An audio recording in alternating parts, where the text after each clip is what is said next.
లేదు. ఏదీ అంతం కాబోవడం లేదు. And you should not worry too much about all these destructions, etc., etc., etc. ప్రళయం లేదా వినాశనం గురించి మీరు అతిగా కంగారు పడనవసరం లేదు. ప్రళయం గురించి ప్రజలు చాలా రోజుల నుండి మాట్లాడుతున్నారు.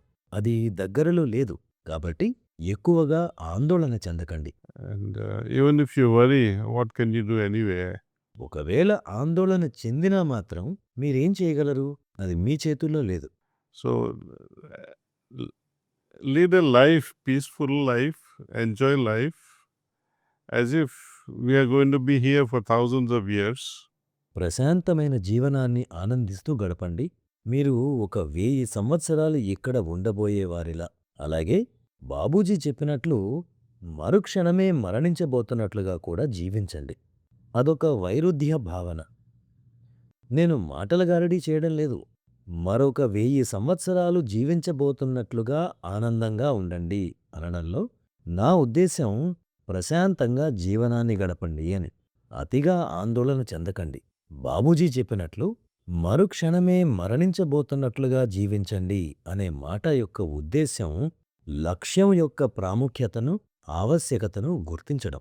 దానిని ఎంత తొందరగా సాధించాలి అని. అది మళ్ళీ ధ్యానం దగ్గరికే వస్తుంది.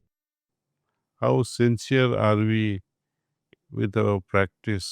ఆ స్థితిని వేగంగా సాధించడానికి మన సాధన పట్ల మనం ఎంత నిబద్ధత కలిగి ఉన్నాము అని. నేను మరుక్షణమే చనిపోవడానికి సిద్ధంగా ఉన్నట్లు అనడంలో అలసత్వం లేకుండా ఉండడంగా అర్థం చేసుకోవాలి.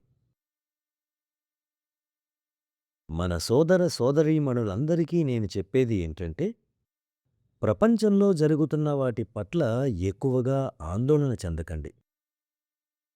ఎందుకంటే ప్రస్తుతం జరగబోతున్న దాన్ని ఏ దేశాధ్యక్షుడూ మార్చలేడు. అందరూ తమ తమ అహంతో ఆటలాడుతున్నారు. మీ వరకు మీరు సాధ్యమైనంత సాధారణ జీవితాన్ని గడపండి.